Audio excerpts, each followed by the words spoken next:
Welcome back to the nursing zone YouTube channel. ఈ వీడియోలో mental health nursing subject నుండి personality disorder అనే topic గురించి ఎక్స్ప్లెయిన్ చేయబోతున్నాను. సో ఇది చాలా vast topic. Maximum in short notes ఇవ్వడానికి ట్రై చేశాను ఈ వీడియోలో. So first of all definition: personality disorder is a group of mental conditions in which a person has maladaptive, like rigid, unhealthy patterns of thinking, feeling and behaving.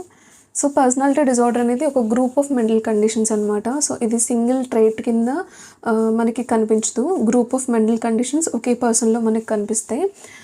So ఇలాంటి పర్సన్కి unhealthy patterns of thinking కానీ, so rigid feelings కానీ, behaving కానీ so డిఫరెంట్గా ఉంటాయి. Thinking, feeling and behaving.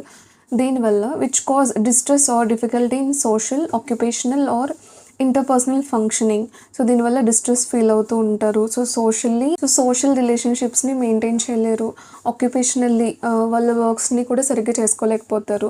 Interpersonal functioning which is unhealthy, mentally unhealthy. ఇది personality disorder definition. Characteristics of personality disorder. So ఒక వ్యక్తికి పర్సనాలిటీ డిజార్డర్ ఉందని మనం ఎలా చెప్తాం? So these are the characteristics. Long standing inflexible behaviour patterns. So inflexible long standing behaviour ఉంటుంది. Begins in adolescence or early adulthood. So ఇది adolescent పీరియడ్లోనే start అవుతుంది. Causes impairment in relationships and work. వాళ్ళ రిలేషన్షిప్స్ని మెయింటైన్ చేసుకోలేరు, వర్క్ని కూడా వాళ్ళు సరిగ్గా చేయలేకపోతారు. Person usually does not see their behaviour as problematic. So ఎవరైతే పర్సనాలిటీ డిజార్డర్తో ఉన్నారో సో వాళ్ళకి ఇది ప్రాబ్లంలో అనిపించదు. Difficulty adapting to stress. So స్ట్రెస్ని అడాప్ట్ చేసుకోలేరు. Poor insight and poor coping skills. So వాళ్ళ చుట్టూ ఉన్న సరౌండింగ్స్ని కానీ వాళ్ళ సిచ్యువేషన్స్ని కూడా అసెస్ చేయలేకపోతారు. పూర్ ఇన్సైట్ ఉంటుంది. ఇది characteristics. Next one, classification of personality disorder. Personality disorder are grouped into 3 clusters. So 3 clusters కింద డివైడ్ చేశారు దీన్ని. యాజ్ పర్ DSM-4, క్లస్టర్ ఏలో ఆడ్ అండ్ ఎసెంట్రిక్ వస్తుంది. క్లస్టర్ బిలో డ్రమాటిక్, ఎమోషనల్ అండ్ ఎరాటిక్ వస్తుంది. Next one, cluster సిలో anxious and fearful. So ఇప్పుడు each క్లస్టర్లో ఉన్న డిఫరెంట్ సబ్ టైప్స్ కూడా చూద్దాం. First sub type paranoid personality disorder. Distrust ఉంటుంది, సస్పిషియస్నెస్ ఉంటుంది, believes others want to harm them. So చుట్టూ ఉన్న వాళ్ళని హార్మ్ చేస్తారు అని ఫీల్ అవుతారు. ఇది paranoid personality disorder. Next schizoid personality disorder. Social withdrawal. So socially వాళ్ళు కలవలేరు.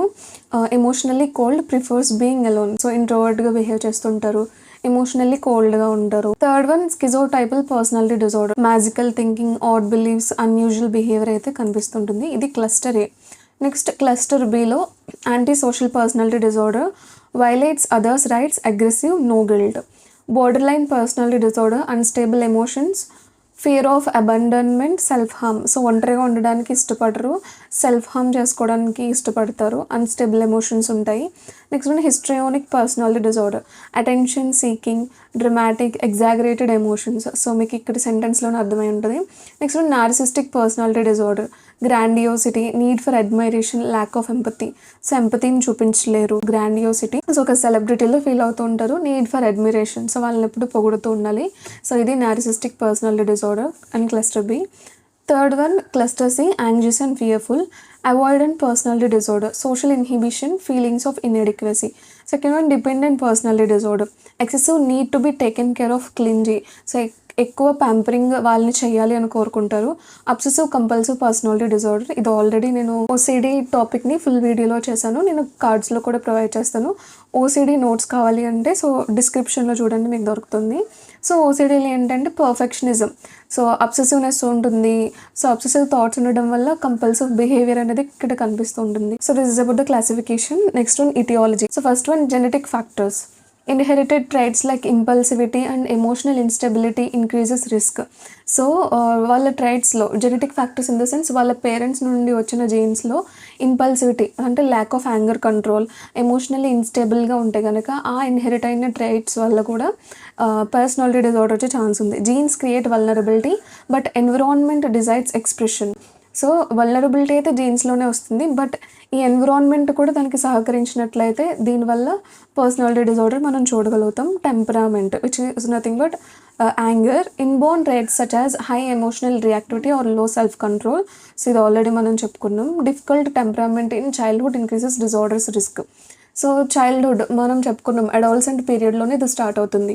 సో చైల్డ్హుడ్గా ఉన్నప్పుడే వీళ్ళ సెల్ఫ్ కంట్రోల్ కానీ ఎమోషనల్ రియాక్టివిటీని కానీ మనం కంట్రోల్ చేసినట్లయితే సో లో రిస్క్ ఉంటుంది in future. Neurobiological factors, abnormalities in brain areas controlling emotions and impulse. So brain ఏరియాస్లో అబ్నార్మాలిటీస్ ఉన్నా కూడా ఇది వచ్చే ఛాన్స్ ఉంటుంది. Serotonin imbalance leads to aggression and poor regulation. So serotonin అనేది ఎక్కువ తక్కువ అవ్వడం వల్ల కూడా అగ్రెషన్ అండ్ పూర్ రెగ్యులేషన్కి లీడ్ అవుతుంది. Attachment problems, insecure or unstable early bondings with care givers. So care గివర్స్తో అన్స్టేబుల్ బాండ్స్ ఉండడం కానీ, లైక్ ఇన్సెక్యూర్గా ఫీల్ అవ్వడం కానీ, care givers in the sense వాళ్ళ మదర్, ఫాదర్, అదర్ గార్డియన్స్తో, leading to life long difficulties in trust and relationships. Fifth cause childhood trauma and abuse. So childhood పీరియడ్లోనే మనం చెప్పుకున్నాం కదా అటాచ్మెంట్ ప్రాబ్లమ్స్ ఉంటే కనుక it can leads to personality disorder. Physical, emotional or sexual abuse strongly predisposes. Trauma affects brain development and coping patterns. Next one, parenting style. Neglectful, inconsistent or overcritical parenting. So ఓవర్గా care చేయడం, so ఇన్కన్సిస్టెంట్గా అసలు care చేయకుండా ఉండడం, ఒకేసారి care చేయడం, నెగ్లెక్ట్ఫుల్గా parents ఉన్నా కూడా so poor emotional modelling వస్తుంది. దీనివల్ల maladaptive behaviour that it can leads to personality disorder అనమాట. Social and environmental factors, poverty, violence, bullying and unstable home conditions కూడా దీనికి లీడ్ చేస్తాయి. Substance use and comorbid disorders. So early substance use increases impulsive and anti social behaviour. Other mental disorders worsen personality instability. Ninth one, gene environment interaction. Genetics plus stressful environment together cause disorder. So first cause and second cause కలిపితే gene environment interaction అనమాట. 10th one, developmental factors. Personality forms during childhood and adolescence. Early behavioral issues can progress into adult disorders. So ముందుగా మనం చెప్పుకున్నట్టే చైల్డ్హుడ్లో ఇది begin అవుతుంది personality disorder అనేది. So early behavioural issues ఉంటే కనుక డెవలప్మెంటల్ ఫ్యాక్టర్స్లో so it can leads to personality disorder. These are the risk factors and aetiological factors. So మీకు క్వశ్చన్లో సైకోపాథాలజీ అడిగితే పాథాలజీ ఇన్ ద సెన్స్ ఎందుకు వస్తుంది అని చెప్పేసి, సైకోపాథాలజీ ఇన్ ద సెన్స్ ఎందుకు వస్తుందంటే కాజెస్ వల్ల వస్తుంది. సో ఇటియాలజీ అన్న నేను ఓన్లీ మెంటల్ హెల్త్ నర్సింగ్కి చెప్తున్నాను. ఇటియాలజీ అన్న సైకోపాథాలజీ అన్న ఒకటే మనకి మనం రాసేటప్పుడు. సో మీరు ఇటియాలజికల్ ఫ్యాక్టర్స్ 10 చదువుకొని వెళ్ళరు, కానీ అక్కడ వాడు సైకోపాథాలజీ అడిగాడు అంటే కనుక మీరు ఇటియాలజికల్ ఫ్యాక్టర్సే రాయాల్సి ఉంటుంది. Next one, clinical features. Already మనం క్యారెక్టరిస్టిక్స్ చెప్పుకున్నాం, సో అవే ఇక్కడ కూడా అప్లికేబుల్ అవుతాయి. పూర్ ఇంటర్పర్సనల్ స్కిల్స్ ఉన్న, డిఫికల్టీ ట్రస్టింగ్ అదర్స్ ఉన్న, poor impulse control, emotionally unstable, rigid thinking, low stress tolerance, difficulty in decision making. So ఒక పర్సనాలిటీ డిజార్డర్ ఉన్న పర్సన్ సో ఈ క్లినికల్ ఫీచర్స్ని మనకి చూపిస్తారు. Next one, diagnosis. సో అసలు మనం దీన్ని ఎలా డయాగ్నోస్ చేయొచ్చు? పర్సనాలిటీ డిజార్డర్ ఒక పర్టికులర్ పర్సన్కి, ఒక పర్టికులర్ అడాలసెంట్కి ఉందని మనం ఎలా డయాగ్నోస్ చేయొచ్చు అంటే clinical interview, detailed assessment of thoughts, emotions, behaviours and interpersonal patterns. DSM-5 criteria already చెప్పాను కదా. Each personality disorder has specific diagnostic criteria under clusters A, B and C. So ABC గురించి మనం already క్లాసిఫికేషన్లో చెప్పుకున్నాం. So వాళ్ళు చూపించే clinical బిహేవియర్లో any behaviour which can comes under cluster A, B and C we can diagnose this. Next one, history taking from parents కానీ, వాళ్ళ guardians కానీ are from the same person కానీ మనం హిస్టరీ టేకింగ్ తీసుకోవడం. Mental status examination. So ఇది already నేను చెప్పాను, దీంట్లో ఒక 9 పాయింట్స్ ఉంటాయి. అది కూడా నేను డీటెయిల్డ్ డిస్క్రిప్షన్ ఒక నోట్స్లో ఇవ్వడం జరిగింది, అది కూడా నేను కార్డ్స్లో ఇస్తాను, which you can see in the description. Psychological test which can include MMPI. MMPI అంటే మినిసోటా మల్టీఫేజిక్ పర్సనాలిటీ ఇన్వెంటరీ. ఇది especially for personality disorder scaling అనమాట ఇది.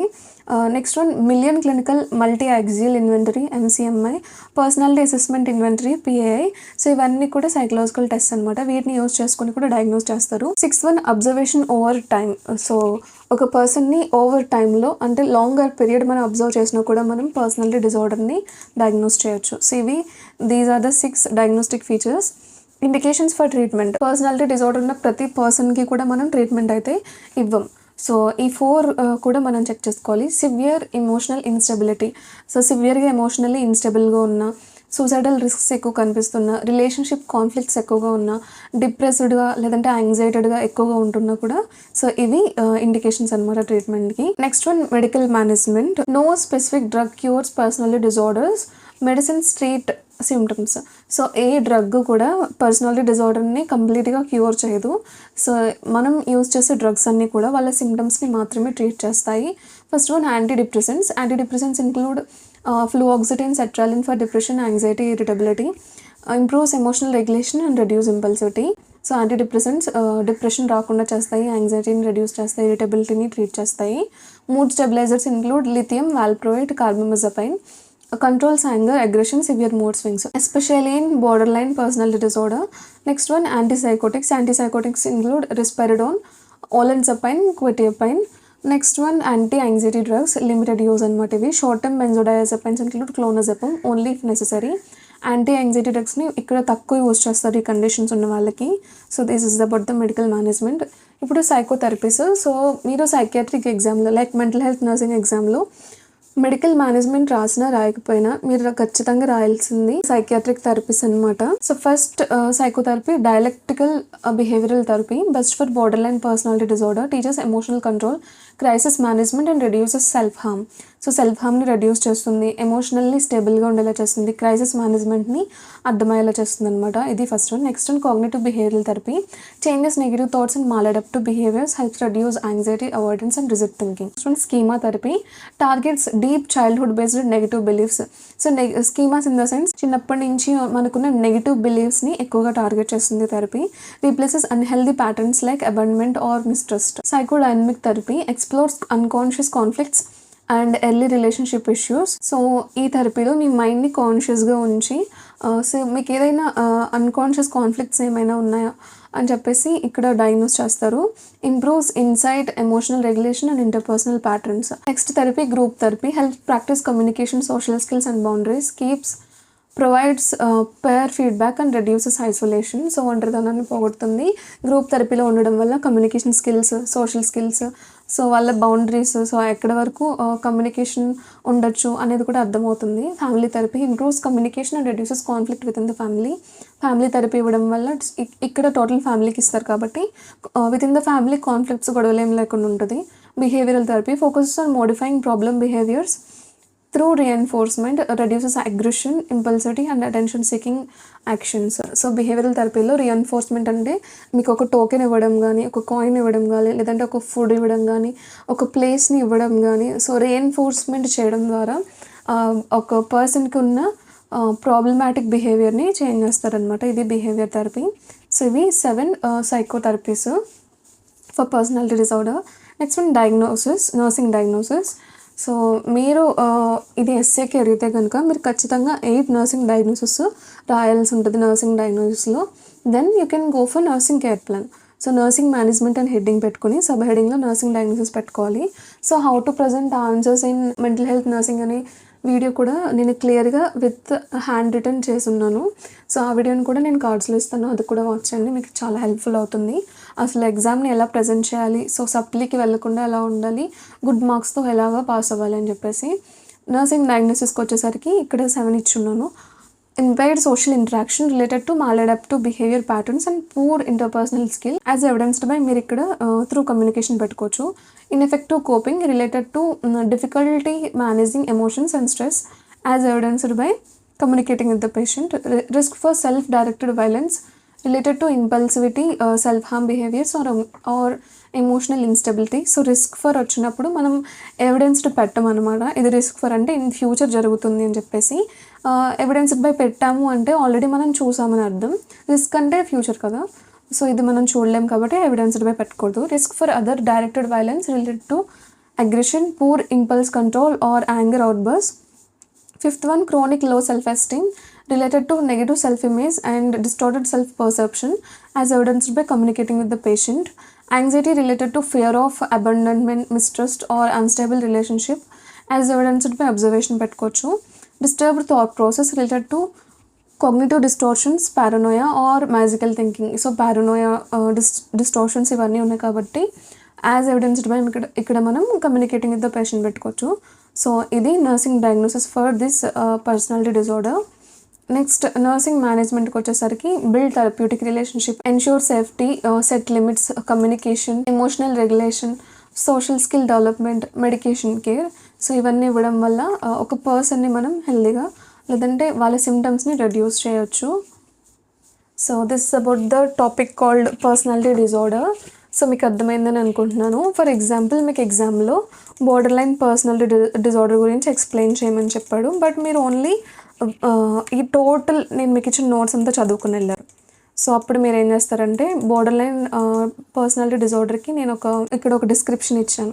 సో ఈ డిస్క్రిప్షన్ని మీరు డెఫినేషన్లో ఫామ్ చేసుకొని సో అగైన్ మీరు టోటల్ నేను ఇచ్చిన మొత్తం ఇటిలాజికల్ ఫ్యాక్టర్స్ కానీ మేనేజ్మెంట్ కానీ మెడికల్ మేనేజ్మెంట్ కానీ ఇవన్నీ కూడా ఇక్కడ ఇచ్చిన ఏ క్లస్టర్లో ఉన్న సబ్ క్లాసిఫికేషన్కి అయినా అప్లికేబుల్ అవుతుంది. టోటల్గా 10 సబ్ టైప్స్ ఉన్నాయి కదా, ఈ 10 సబ్ టైప్స్లో ఏది ఇచ్చినా కూడా మీరు రాయొచ్చు అనమాట. So this is about the video.